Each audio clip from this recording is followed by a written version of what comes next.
Hey, this is Russ. What do you think is the most frustrating thing about ordering an e-bike? Is it the e-bike? Or is it the ordering? Or is it something else? It's come to my attention that sometimes manufacturers will tell you that, once you place your order, you're going to get your product and it's going to happen right away, and it doesn't happen. Yeah, companies will have things like 2 day shipping, right? Not 2 day shipping. I think they'll say something like ships within a couple of business days, right? And then you wait, and then nothing happens. So then you contact the company, and you don't hear back from them. So now you start wondering, did my order go through, or did I get scammed? Did I lose my money? What happened? Now, this is pretty common. This is not something that's isolated. I've seen reports of this over and over and over again on various online forums and or groups, right? Facebook groups. I think the biggest issue has nothing to do with the e-bike. Yeah, I don't think it actually has anything to do with the e-bike. I think it has to do with the shipping. Yeah, I think that's the problem. Now, could it be the manufacturer's fault, or could it be the carrier's fault? It could be both, actually. We heard in the past that there was issues, when the pandemic was happening, that there's a supply chain issue. They can't get parts. Things can't happen. And then China had issues. They had shutdowns. The entire country shut down. So essentially, you couldn't do anything. I mean, they couldn't do anything. You couldn't get anything. and then things got stuck out in the sea. It's not. It was a whole disaster as far as getting products to you. So that supposedly has eased up a little bit. Why is it still happening? That's my question. Why is shipping still an issue today? I really don't know why. Now, I can guess, and I might be totally wrong, okay? But Russ is never wrong. I told you guys that. So anyway, let me tell you some of the things that I feel could happen when you place an order, okay? So you place your order online. The company tells you in a couple of business days they're going to ship the product, and then you don't hear it from them. You don't see anything. Well, sometimes it's not unusual not to hear from a company for a while. I think that's rather common at this point. But you're anxious. You spent a couple $1,000s, maybe more, and you don't hear anything, okay? I think what companies need to do is, once they get the order, it has been received, you get an automated email that comes in and says, hey, we got your order. Here's your order number, whatever it happens to be. Okay, but then you don't hear anything else from that point. Okay, I think they need to kind of keep you in the loop, just kind of let you know, hey, yeah, just wanted to do a personal touch, let you know we got the order. Here's what's going on. Now, I think even if a website says, they're going to ship out within a couple of business days, if they're backed up for whatever reason, send them an email. Okay, not you. The company send you an email, okay? Just say, hey, this is what's going on. We're experiencing a little bit of a delay. Don't worry too much, but we're coming, okay? I think that would ease a lot of people's minds. But if you go totally silent, you don't say anything at all, it becomes an issue, right? So, okay, let's say they have a United States warehouse. Let's say it's a manufacturer in China, okay, which is common with e-bikes because a lot of bikes do come from China. And so they take your money. It's the order's been placed, and it just sits there, and nothing happens. You don't hear from them.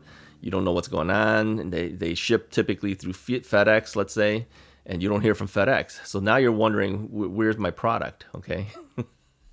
Here's my guess of what's going on. My guess is the order goes through. Okay, maybe it goes through during a weekend or something. You're going to lose some days right there. I think pretty much everyone knows that if an order is placed on like a Friday, come on, nothing's going to happen until at least Monday. People go, on the weekends, they're off, just like you're off, okay? So Monday comes around, the order is in there. They have to process it in their headquarters. Let's say it's in China or something. And then once they get it processed, that could take a couple of days. And then they got to send it off to the warehouse in the United States. Then the warehouse gets it. Then they got to think about it and take a couple more days. Nothing happens, okay? So they may say, well, it's 2 business days from when they receive it. From when who receives it? Okay, is this a when the company in China receives it, or is it when the order has been processed through China, sent to the United States, then they got to process it, and that takes a couple of days. Where's these couple of days coming from? Okay, and then when that happens, then they contact a trucking company or whoever they're going to ship it to. Then those guys take a couple of days. It could take a while. Yeah, all of this could take a while. So I don't think it's unusual that when you see something on the website that says 2 business days, that doesn't mean 2 business days of your business days. It means 2 business days based on all of this process going on. I don't think that's really the right way to say it. And I know that companies will say stuff like that because they want you to place the order that you feel confident that it's going to come to you quick. A lot of times it doesn't. Right? And this is where I see over and over again people's complaint is, where's my stuff? Where's my products? Okay. I think they need to work on this. Okay. Many companies need to work on this. This is not an isolated case with one company only. I think many companies have this problem. I think it'd be easier if they just said, look, you're placing an order. It's going to go through overseas. It's going to take some time. We're going to have to work on it. We're going to have to send it down to our warehouses in the United States. They're going to have to work on it. Then they're going to contact the shipping carriers, and then they're going to have to work on it. Why don't you just come out and say, it could take a week or two before we even do anything? All right? I think that would be better. Yeah, I'm telling you, to the manufacturers, okay? Here's what I'm telling you. It would be better if you didn't just tell people 2 business days you're going to ship out, because you don't. You don't. You don't. Just put it down on the website. Just says it's going to take time. I think customers would be happier if you just simply told it to them that way. Yeah, just tell it to them that way. It's going to take some time before we process everything, and before everything in the United States gets processed, before the shipping companies gets processed, before it actually starts rolling on the road to get to you. And of course, we all know that depending on where you live and where the warehouse is, it could take 2 days, 4 days, 5 days, or more from that point. Okay, so let's say the manufacturer and all these processors take 2 weeks. Okay, by the time it actually rolls out the door from the shipping carrier and to you, it could be another week. So realistically, I think it's actually easier if the manufacturers just simply put on their websites and said, it's going to take 3 weeks at least before you get your product. If they said that, okay, maybe as a customer, they would say, oh, wow, it takes a long time. But I don't think they would be as anxious. I think they would simply say, it's going to take me some time to get it. I better place the order now because I got at least a 3-week wait. Okay. But when you simply tell them 2 business days, it'll be shipped out, and it doesn't happen, that's where your problems happen. Okay. So yeah, I'm kind of addressing this to the manufacturers more so than you as the Russ is Right viewer. Maybe you're a Russ is Right viewer and you're a manufacturer. I know some of the manufacturers watch Russ is Right too. This is what I'm telling you guys. Okay. Don't let them get upset by promising things that doesn't really happen. Okay. Better to say, hey, it's going to take 3 weeks at least for you to get your product. I think it's better to say it that way. Don't overpromise things and not be able to deliver. Better to underpromise things than to over-deliver. You see what I'm saying? I think that's the biggest frustration in e-bikes today. It has nothing to do with the e-bikes at all. Let me know, okay, as a viewer of Russ is Right, if you had problems like this.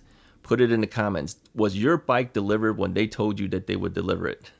Some of us are lucky it does happen.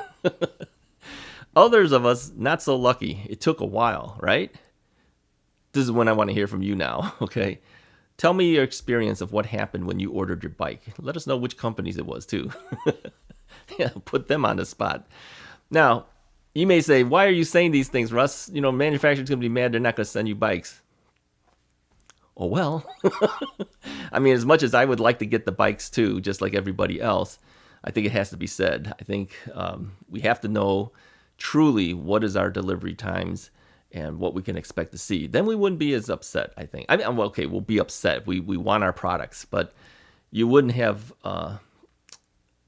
expectations that are happening and it doesn't get fulfilled, right? If you knew 3 weeks would be the wait time and it took 3 or 4 weeks, you probably wouldn't feel as bad as someone who told you it would ship out in a couple of days and they don't do it. A couple of days, a couple business days means to me, as I place the order, in 2 of my days, that thing's rolling into trucks in the United States towards my home. All right. And then I know that, okay, if I live in Chicago, if it ships from California, I know I have a 4-day zone. All right. So I know that the 2 days it gets on FedEx's truck, in 4 days from there, I should have it, 6 days. Well, that doesn't happen either. But that's what I'm expecting, right? Which carrier here in the United States has been the worst for you? I've heard many people tell me it's FedEx. I remember a time when FedEx was considered better than UPS. I don't know if that's the case anymore, but it seems like a lot of the e-bike manufacturers ship with FedEx to get it to you. Not everybody. Some people do. Some companies do. Many companies do. And even for myself, when the bikes have come to me, I've had a lot of issues with FedEx. Okay, let me tell you some of the issues I've had with FedEx. I think I mentioned this maybe before in the past. We've got a lot of new people. I've had bikes. All right, here's one of my biggest frustrations. Leaving a bike in front of your doorstep or in front of your garage, never ringing the doorbell, and driving away. You know how expensive that bike is just to leave it there? And a lot of times they'll tell you that you need to be home and sign for it. And then the guy doesn't even ask for your signature, just leaves it and leaves. Okay? Now, if I didn't have a Ring doorbell camera, which I do have, that basically goes off the minute you step on my property. It starts recording and it sends me a signal on my phone, tells me somebody's in front of my house. If I didn't have that, how would I know my bike is there? It could be sitting there for hours just for anyone to take, right? That's not smart. And especially if they tell me I need to be there for signature and they don't even ring my doorbell. That has happened too. So it's like, okay, I'm waiting at home. They told me I need to be home to sign for it, and then they just drop it and leave. Here's another way they drop it too. Okay, bikes. You know it's a bike in there because there's a picture of a bike on the box. It's huge. It's big. Okay, they stand it up vertically. Who stands up a bike vertically? They tell you not to do it that way on the box, but they do it anyway. That's how my Engwe got damaged. Okay, it had damage to the bike. Yeah, FedEx damaged the bike. Okay, and then when the guy dropped it off to me, and I mentioned to him about the damage on the box, he says, "What damage?" I go, "That damage, that big hole in the box." He goes, "That's just a box," and he turns around and leaves. This is a frustration we have when we receive our products, right? Now, other companies ship it on a pallet. Yeah, I mentioned this before. Yeah, big heavy-duty box on a pallet. Now that could be good and bad. I've had one product was shipped to me on kind of like a box pallet type of thing. I think that the box itself was a pallet, something like that. That was the Area 13 box. Problem with that one was the forklift went through the box. Yeah, they missed the pallet. They went right through the box. Luckily, they didn't hit anything and everything was fine. But yeah, even a pallet can have a problem. The electric bike company box, the bike that I'm expecting to be coming in soon, ships on a pallet. It's a box on top of a pallet. Okay. Now the hope there is that the box is not going to be flipped over. It's at least the bike is going to come to you with the wheels on the ground. Okay, wheels on the bottom, not on the top or on the sides. It's better than nothing, of course, But like I said, a pallet driver could just put his forklift right through the side of the box. That happens. It's not just e-bikes, but other products too. You've seen that happen before, where the forklifts lifting points go right through to the box and they miss the pallet. That happens. Okay, that's not something that the e-bike manufacturers can do. There, you have no control over that, but. At least they made an effort to try to get it shipped to you properly. But my frustration is with like FedEx, where they'll send me a notice and they'll say, "Hey, the bike's coming to you, and you should be home to sign for it." Then the guy just drops it and leaves, or it comes in damaged, and you can see how they handle the bikes. I've actually looked into trucks, and they have the bikes stacked up vertically. Yeah, on end, not on the tires on the ground, up on end. It could be the wrong end. It could be head first, it could be tail first, but it's standing up and down. And I've seen other bikes in the truck that way. They do this so they can cram more boxes inside the truck. So what's the point of even putting on the box this end up? They don't listen to it. They just do it whichever way they want. These are problems we have in shipping. Okay, and again, this part of it has nothing to do with the manufacturers. It's FedEx and the other transport companies. Okay, this is me addressing it to them. Take more care. We spend a lot of money on these things, but then, yeah, they don't care. So that's my frustrations. That's what I had to talk about today. It came to my attention that this is happening still, and I wanted to at least address it. Put your comments today. Tell us your stories of your shipping problems. This one will be good. Put them in there, okay? And if you're a Russ is Right viewer, normally read some of those comments. Don't just let the guy put it in there for me to read. You should read it too. Now, sometimes we've read it to you, but whenever these last couple of times we've had it, these videos have been very long, where I've read things back to you. You can read it yourself. Go into this older video after a couple of days and people have written everything down. Go back and read what they had to say. See if you agree and comment back to them, okay? Anyways, if you like this video, go ahead and hit the like button, hit the subscribe button. Talk to you guys next time.